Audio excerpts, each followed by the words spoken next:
اعوذ باللہ من الشیطان الرجیم، بسم اللہ الرحمن الرحیم، الحمد للہ رب العالمین، والصلاة والسلام علی سید الانبیاء والمرسلین وعلی اہل بیتہ الطیبین الطاہرین۔ پیارے دوستو، السلام علیکم ورحمۃ اللہ وبرکاتہ۔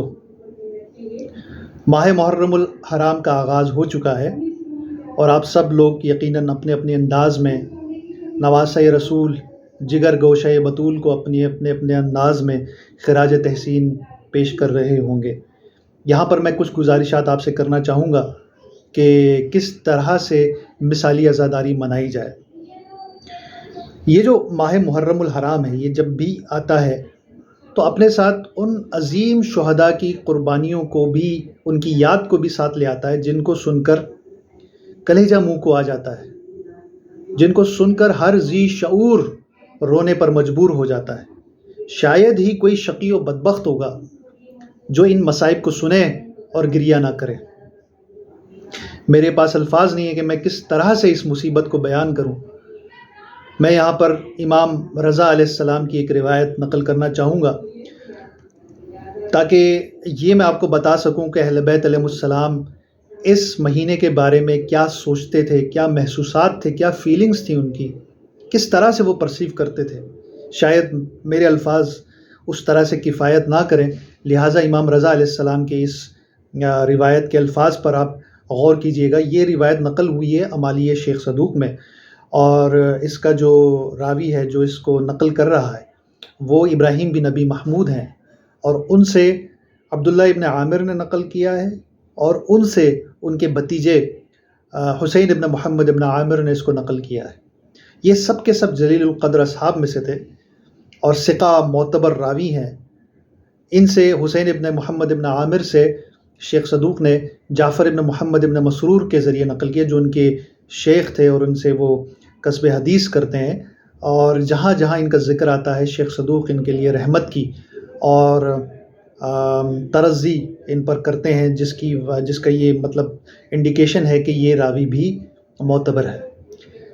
لہٰذا یہ جو چین ہے راویوں کی، وہ سب کے سب ثقہ ہیں، لہٰذا یہ روایت جو ہے وہ معتبر ہے۔ اس میں امام رضا علیہ السلام فرماتے ہیں، ان المحرم شہر کان اہل الجاہلیت یحرمون فیہ القتال۔ یہ جو ماہ محرم تھا، یہ اہل جاہلیت یعنی زمانہ جاہلیت میں جو عرب رہتے تھے، ان کے نزدیک بھی اس مہینے میں قتل و غارت کرنا اور قتال کرنا، جنگ لڑنا ان کے ہاں بھی حرام تھا، لیکن اس حرمت کا پاس اس امت نے نہیں کیا۔ زمانہ جاہلیت کے لوگوں کو پاس تھا، لیکن اسلام کے بعد جو مسلمان جو اپنے آپ کو کہتے تھے، انہوں نے اس مہینے کا بھی خیال نہیں کیا۔ کس قدر عظیم مصیبت ہے، آپ غور کیجئے گا اس پہ۔ فاستحلت فیہ دماؤنا، ان لوگوں نے ہمارے خون کو حلال سمجھا، اس مہینے میں حلال سمجھا۔ وہ مہینہ جس کو زمانہ جاہلیت میں بھی حرام سمجھا جاتا تھا، اس مہینے میں ہمارے خون کو بہانا ان لوگوں نے حلال سمجھا۔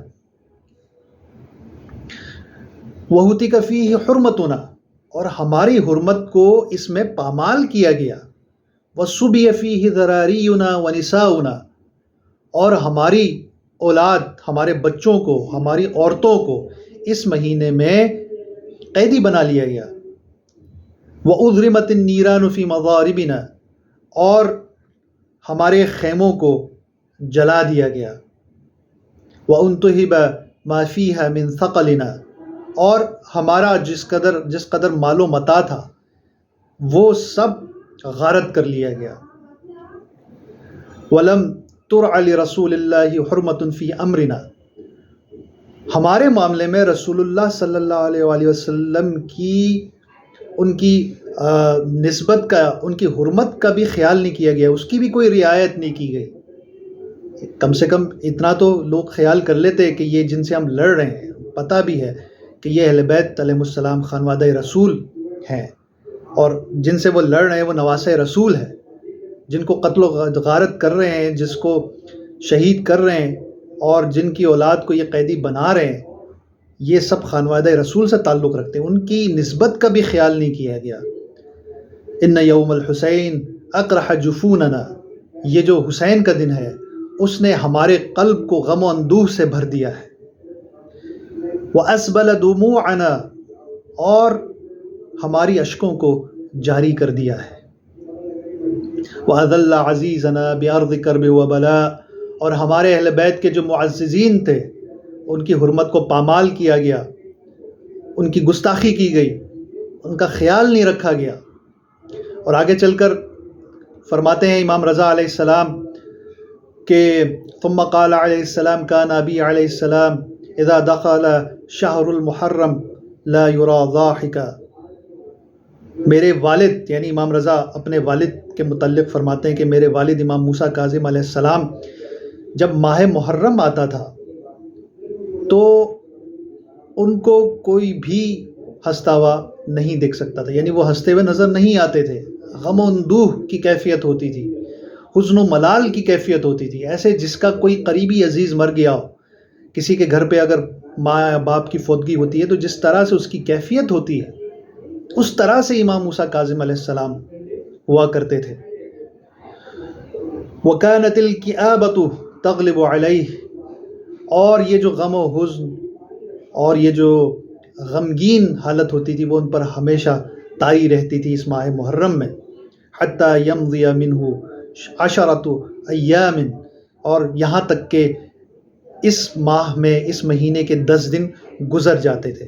فَإِذَا كَانَ يَوْمُ الْعَاشِرِ، اور جب عاشورہ کا دن ہوتا تھا، كَانَ ذَلِكَ الْيَوْمُ يَوْمَ مُصِيبَتِهِ وَحُزْنِهِ وَبُكَائِهِ، اور یہ جب عاشورہ کا دن ہوتا تھا تو یہ ان کے لیے مصیبت کا دن ہوتا تھا، حزن و ملال کا دن ہوتا تھا، گریہ و زاری کا دن ہوتا تھا۔ وَيَقُولُ هُوَ الْيَوْمُ الَّذِي قُتِلَ فِيهِ الْحُسَيْنُ علیہ السلام، اور فرماتے تھے کہ یہ وہ دن ہے جس میں حسین علیہ السلام کو قتل کر دیا گیا۔ تو دوستو یہ آپ دیکھ سکتے ہیں کہ کس طرح اہل بیت علیہ السلام کے نزدیک اس دن کی، اس مہینے کی اہمیت تھی۔ ہمارے لیے بھی اس دن کی بہت اہمیت ہے۔ ہم چونکہ اہل بیت علیہ السلام کے نام لیوا ہیں، ان کے چاہنے والے ہیں، تو ہمیں اس مہینے میں ذکر حسین کے لیے خاص کوشش کرنی چاہیے۔ جس قدر ہو سکے مجالس برپا کریں، ان مجالس میں شامل ہوں اور امام حسین کے پیغام کو درک کریں۔ یہ مہینہ غور و فکر کا مہینہ ہے، تدبر کا مہینہ ہے۔ اس میں آپ تدبر کیجئے۔ کیا تدبر کیجئے؟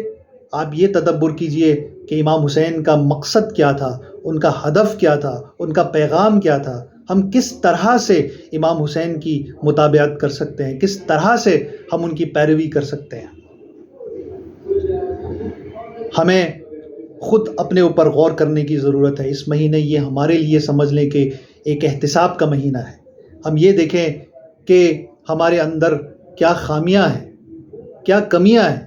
اگر ہم نماز پڑھنے کے عادی نہیں ہیں تو اس مہینے سے ہم نماز پڑھنے کے عادی ہو جائیں۔ کوئی خاص نماز ہم سے چھوٹتی ہے، جیسے فجر کی نماز چھوٹ جاتی ہے، تو ہم اس کو پڑھنے کی پابندی، عادت ڈالیں اس کی۔ اپنے اخلاق کو بہتر کریں۔ اخلاق کے بغیر نہ عبادت کا کوئی فائدہ ہے، نہ کسی اور معاملے کا فائدہ ہے۔ اپنے اخلاق کو بہتر کریں، اور یہ میں نہیں کہہ رہا، یہ ہم سے اہل بیت علیہ السلام کا مطالبہ ہے۔ جیسے ایک مشہور حدیث ہے سلیمان ابن مہران سے، فرماتے ہیں دخلت علی الصادق جعفر ابن محمد علیہ السلام، کہ میں امام جعفر صادق علیہ السلام کے پاس حاضر ہوا، وعندہ نفر من الشیعہ، اور ان کے پاس کچھ شیعہ تھے، وہ یقول، اور وہ ان شیعوں سے کہہ رہے تھے، معاشر الشیعہ، اے شیعو، کونو لنا زینا، ہمارے لیے باعث زینت بنو، ولا تکونو لنا شینا، اور ہمارے لیے باعث ننگ و عار مت بنو، ہمارے لیے باعث ندامت مت بنو۔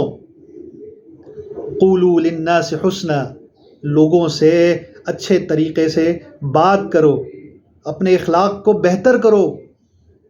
لوگوں سے اچھے انداز میں بات کرنے کا مفہوم ہی یہی ہے کہ آپ اپنے اخلاق کو بہتر کریں، چاہے وہ کوئی بھی ہو، غیر مسلم ہو، چاہے وہ کسی بھی مسلک کا ہو، چاہے وہ کسی بھی گروہ سے اس کا تعلق ہو۔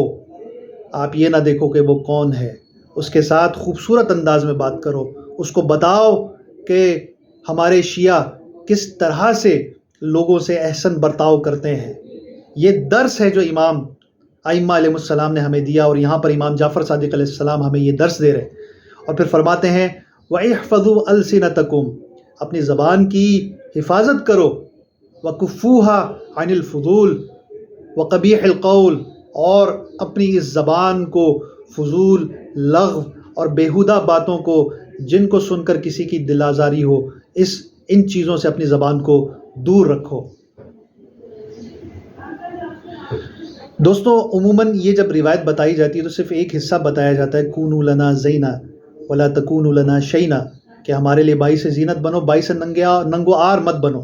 لیکن یہ مکمل روایت کم نقل کی جاتی ہے۔ اسی کے تسلسل میں پھر آگے فرماتے ہیں کہ لوگوں سے اچھے انداز میں بات کرو، یعنی کہ انہوں نے ایک طرح سے کونوا لنا زینا، ہمارے لیے باعث زینت بنو کی تفسیر فرما رہے ہیں کہ ہمارے لیے باعث زینت بننے سے کیا مراد ہے، ہمارے لیے باعث ننگو آر نہ بننے سے ان کی کیا مراد ہے۔ اس میں عبادتیں بھی آ جاتی ہیں، یقیناً عبادت ایسی چیز ہے جو بندے اور اللہ کا تعلق ہے، اللہ کے ساتھ اس کا ربط ہے، اور اس میں اخلاقیات بھی آ جاتی ہیں، حقوق الناس بھی آ جاتے ہیں، جو بندے اور لوگوں کا آپس کا جو تعلق ہے وہ یہاں پر مراد ہے۔ تو آپ کے اندر ایک واضح تبدیلی آنی چاہیے اس مہینے میں، اپنے اخلاق کو بہتر کریں۔ ہم تو یہاں تک یہ بھی دیکھتے ہیں کہ بہت سارے لوگ ایسے ہیں جو اپنے آپ کو مکتب تشیع سے جوڑتے ہیں، لیکن جب کبھی کوئی اختلاف ہوتا ہے کسی بھی قسم کا تو وہ وہاں پر ذرا سا بھی خیال نہیں کرتے، مومن کی حرمت کا خیال نہیں کریں گے، اسلام کی نسبت کا خیال نہیں کریں گے، حالانکہ یہ بہت بڑی بات ہے۔ آپ کی زبان آپ کو بتاتی ہے کہ آپ کا قبیلہ کون سا ہے۔ اب جب آپ اپنے قبیلے کو قبیلہ حسین سے جوڑتے ہیں تو آپ پر اس کی بڑی بھاری ذمہ داری عائد ہوتی ہے۔ تو کچھ پوائنٹس میں یہاں پر مزید عرض کرنا چاہوں گا، جن میں سے ایک سر فہرست یہ کہ جب آپ مجلس عزا میں جائیں تو یہ ضرور دیکھ لیں کہ خطیب کون ہے۔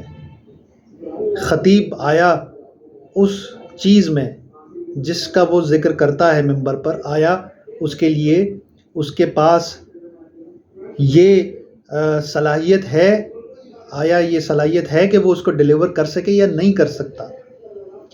ایک ذاکر جب ممبر پر بیٹھتا ہے تو اس کی جو ذمہ داری ہوتی ہے وہ ذکر حسین ہے، وہ ذکر مصائب اہل بیت ہے۔ لیکن اگر وہ اپنے اس ڈومین سے خارج ہو کر عقائد پہ بات کرے گا، عقائد سے مراد علم کلام، جب وہ عقائد پر بات کرے گا تو آیا اس کے پاس عقائد پر بات کرنے کی اتھارٹی ہے یا نہیں ہے؟ اگر وہ فقہ پہ بات کرتا ہے، وہ فقہی مسائل کو چھیڑتا ہے، تو آیا اس کے پاس فقہ پر بات کرنے کے لیے صلاحیت موجود ہے کہ نہیں ہے؟ بدقسمتی سے ہمارے ہاں جو بگاڑ کی ایک بہت بڑی وجہ ہے وہ یہ کہ جب ممبر پر ہم کسی کو بٹھا دیتے ہیں تو ہم یہ سمجھتے ہیں کہ وہ آل راؤنڈر ہے اور وہ کچھ بھی بول سکتا ہے، کسی بھی موضوع پر بول سکتا ہے۔ لیکن یہ صورتحال ایران و عراق میں اور دیگر جو شیعہ نشین علاقے ہیں وہاں پر نہیں ہے۔ وہاں پر جو جس کا ڈومین ہے وہ اسی میں بات کرتا ہے، جس کی ایکسپرٹیز جہاں تک ہے وہ اسی حد تک بات کرتا ہے۔ اگر وہ روایتیں بیان کرتا ہے تو آیا اس کو علم الحدیث سے، علم الرجال سے اس سے واقفیت ہے یا نہیں ہے؟ ہر کتاب سے کچھ نہ کچھ لے کر پڑھ دینا یہ کوئی علمیت نہیں ہوتی۔ دیکھیں، ہر رتب و یابس کتابوں میں موجود ہے، کتابوں میں سب کچھ لکھا ہے، کتاب سے دیکھ کے پڑھنا کوئی بڑی بات نہیں ہے۔ یہ صلاحیت ہونی چاہیے کہ آپ اس میں سے صحیح اور غلط کی تمیز کر سکیں۔ لہٰذا آپ جن خطباء کو سنتے ہیں، خدا را ان کی کوالیفیکیشن اور ان کا بیک گراؤنڈ ضرور چیک کر لیا کریں۔ یہ بہت اہم بات ہے، اور جس میں ہمیں یوں سمجھ لیں کہ اس عشرے میں ہم انشاءاللہ اس چیز کو سیکھ لیں اور اس چیز کا ابلاغ ہم دوسرے لوگوں تک کریں تاکہ ہم اس منبر حسینی کو زیادہ سے زیادہ مفید بنا سکیں۔ ایک بات اور بھی مد نظر رہے، ان لوگوں کو ہرگز مت سنیے جو کہ مسلمانوں کی صفوں میں انتشار پیدا کرتے ہیں، جو دیگر مذاہب، دیگر مسالک کے مقدسات کی توہین کرتے ہیں۔ یہ جو چیز ہے یہ امام حسین علیہ السلام کے مقصد سے میل نہیں کھاتا۔ یہ وہ مکتب ہے جہاں پر ہر شخص چاہے وہ کسی بھی گروہ سے تعلق رکھتا ہو اس کے لیے دروازے کھلے ہیں۔ یہ جو افراد اس طرح کی چٹکلے چھوڑتے ہیں اور اس طرح کی باتیں کرتے ہیں، دیگر مسالک کے مقدسات کی توہین کرتے ہیں، وہ دراصل امام حسین کے اس عظیم ان کی یاد کو محدود کرنا چاہتے ہیں فقط کچھ طبقات تک، حالانکہ حسین سب کے ہیں۔ بقول ملی آبادی جوش ملی آبادی، انسان کو بیدار تو ہو لینے دو، ہر قوم پکارے گی ہمارے ہیں حسین۔ یہ بیداری لانے کی ضرورت ہے، اس بیداری کی بہت ضرورت ہے، جو کہ ہمارے ہاں بدقسمتی سے بعض خطبہ اس طرح کی چیزیں کرتے ہیں جس سے دیگر مسالک اور دیگر مذاہب کے لوگ آپ کے ہاں حاضر نہیں ہو سکتے۔ یہ وہ چیزیں ہیں، جو وہ نصیحتیں ہیں جو ہمیں خود اپنے لوگوں کو کرنی چاہیے۔ تو یہ بہت ہی اہم نکتہ ہے جس کا ہمیں خیال رکھنے کی بڑی ضرورت ہے۔ پھر دوسری بات، ان رسومات سے اجتناب کریں جو کہ مقصد حسین سے مطابقت نہیں رکھتے۔ میں یہاں پر فقہی بحث میں نہیں پڑھوں گا، حلال و حرام کی بحث میں نہیں پڑھوں گا، فقہا موجود ہیں، ان سے آپ رجوع کریں کون سی چیز جائز ہے کون سی چیز ناجائز ہے۔ لیکن میں صرف ایک گزارش کروں گا آپ سب سے کہ یہ جو جائز چیز ہوتی ہے جس کو مباح کہتے ہیں، یہ وہ چیز ہوتی ہے جس کی حرمت کی ہمیں دلیل قرآن و سنت میں نہیں ملتی، تو ہم کہتے ہیں کہ یہ جائز ہے، حلال ہے، مباح ہے۔ تو یہ جو جائز چیزیں ہیں ان کے لیے بھی آپ عواقب کو بھی دیکھیں کہ یہ جو عمل میں انجام دے رہا ہوں یہ اس کے عواقب کیا ہیں، آیا یہ جو نتائج نکل رہے ہیں اس سے جو چہرہ تشیع کا یا اسلام کا دنیا کے سامنے جا رہا ہے، آیا وہ چہرہ ایسا ہے کہ جو مقصد حسین سے مطابقت رکھتی ہو۔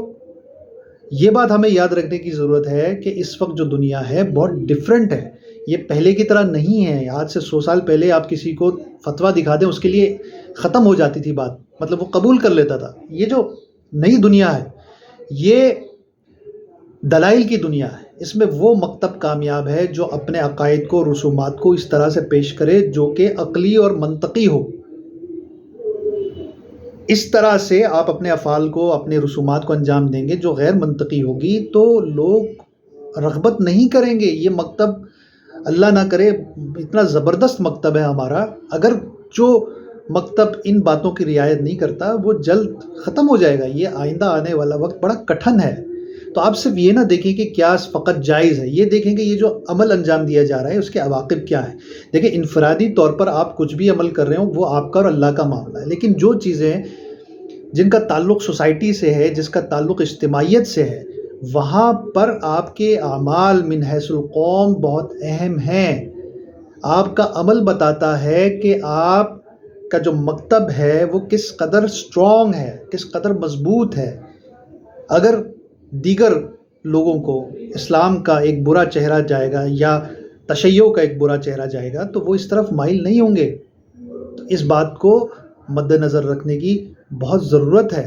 میں نے کوئی فقہی بات نہیں کی، یہ جو حلال و حرام کی باتیں ہیں وہ اپنی جگہ پر، میں نے آپ کو ایک کلیہ بتایا کہ یہی جو مراجع جو بہت ساری باتوں کو جائز کہتے ہیں، یہ آگے یہ بھی فرماتے ہیں کہ وہن مذہب کا باعث نہ ہو۔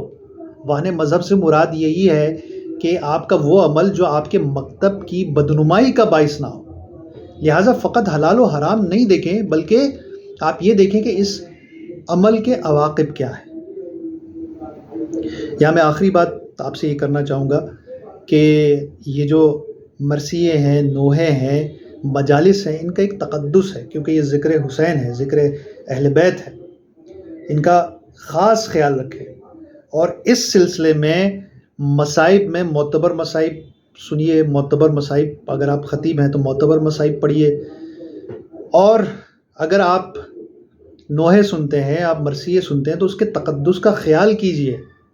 آپ فقط اس لیے نہ سنیں کہ یہ ہمارے کانوں کو اچھا لگتا ہے، سماعتوں میں خوشنما محسوس ہوتا ہے، اس کی بیٹس اور یہ چیزیں جو کہ خوش الحانی میں نوحے خان حضرات پڑھتے ہیں، تو فقط یہ نہ سنیں کہ یہ آپ کی سماعتوں کو اچھا لگتا ہے، اچھی آواز پیاری لگتی ہے، سب کو اچھی لگتی ہے، لیکن یہ جو نوحہ ہے، یہ مرثیہ ہے، اس کا اپنا ایک تقدس ہے۔ آپ گھروں میں، گاڑیوں میں اس لیے نہ چلائیں کہ سب کو بتا سکے کہ آپ کیا، اور اندر جو گاڑی میں گھر میں بیٹھ کر آپ گپ شپ لگا رہے ہوں، ٹھٹھے لگا رہے ہوں، تو یقین کیجئے یہ اس نوحے کی بے حرمتی ہے۔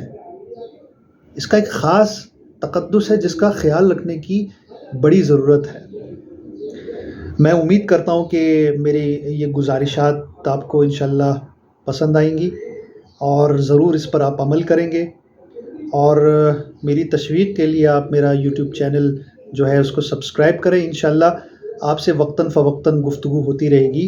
السلام علیکم ورحمۃ اللہ وبرکاتہ۔